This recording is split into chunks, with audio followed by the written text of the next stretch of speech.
21 দিন উকলি গ'ল। ক'ত আছে ৰমেন বৰুৱা?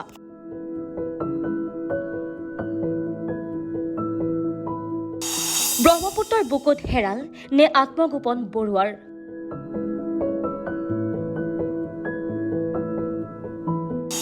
এতিয়াও সন্ধান নাই বিশিষ্ট সংগীত পৰিচালক ৰমেন বৰুৱাৰ। ব্ৰহ্মপুত্ৰৰ পাৰৰ পৰা নিৰুদ্দেশ হোৱা ৰমেন বৰুৱাৰ আজিও নোলাল কোনো সন্ধান।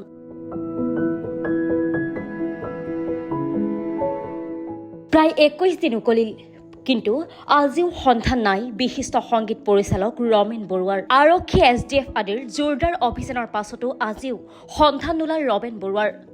22 জুলাইৰ দিনা ঘৰৰ পৰা লতাশিলৰ গণেশ মন্দিৰলৈ গৈছিল ৰমেন বৰুৱা।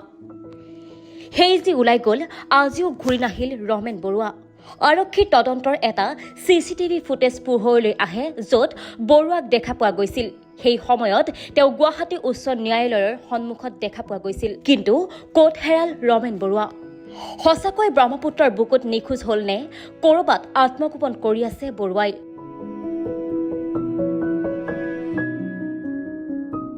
ব্ৰহ্মপুত্ৰত জীৱিকা লাভ কৰা বহু মানুহে কয় যে সাধাৰণতে ব্ৰহ্মপুত্ৰত মানুহ পৰিলে মৃতদেহটো 5 পৰা 6 দিনৰ ভিতৰত উপঙি আহে।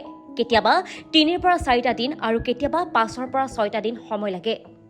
এটা সময়ত পানীত উপঙে বা ব্ৰহ্মপুত্ৰৰ বালিচৰত লাগি ধৰে। কিন্তু ৰমেন বৰুৱাৰ ক্ষেত্ৰত এনে একোৱেই হোৱা নাই। 2 পৰা 3 দিন ব্ৰহ্মপুত্ৰত অভিযান চলোৱাৰ পাছতো তেওঁ কোনো স্থিতি লাভ কৰিব নোৱাৰিলে আৰক্ষীয়ে।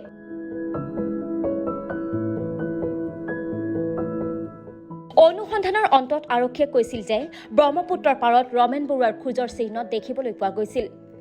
বৰুৱা নদীলৈ নামি যোৱাৰ প্ৰমাণ আছে, কিন্তু উঠি অহাৰ কোনো প্ৰমাণ নাই। সেই সময়ত ৰমেন বৰুৱাৰ মানসিক স্থিতি ভাল নাছিল। ঘৰুৱা সমস্যাক লৈ চিন্তিত আছিল ৰমেন বৰুৱা, যাৰ বাবে এয়া এক দুৰ্ঘটনা বা স্ব-ইচ্ছা যিকোনো হ'ব পাৰে বুলি আৰক্ষীয়ে মন্তব্য কৰে। লগতে কৈছিল যে এই ঘটনাত কোনো তৃতীয় পক্ষ জড়িত নাই, স্ব-ইচ্ছাৰে তেওঁ ঘৰৰ পৰা ওলাই গৈছিল।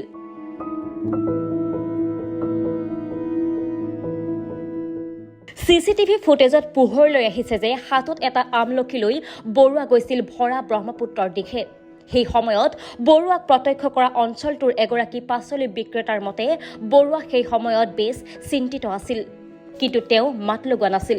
আৰক্ষীয়ে বৰুৱাৰ লোকেশ্যন ট্ৰেক কৰি ফোনৰ অৱস্থান পাইছিল উচ্চ ন্যায়ালয়ৰ পাছফালে থকা ব্ৰহ্মপুত্ৰৰ পাৰত।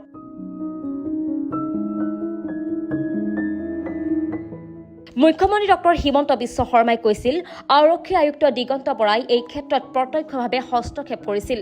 কিন্তু এতিয়ালৈকে ৰমেন বৰুৱা কোনো সন্ধান নাই। যদি সঁচাকৈয়ে ব্ৰহ্মপুত্ৰত পৰিছিল, তেন্তে কলৈ গ'ল ৰমেন বৰুৱাৰ মৃতদেহ?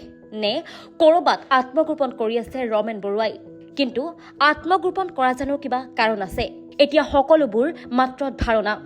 ৰমেন বৰুৱা ক'ত আছে, কি হ'ল, তাৰ মাত্ৰ এতিয়া ধাৰণাহে কৰিব পাৰি, স্পষ্টকৈ ক'ব নোৱাৰি।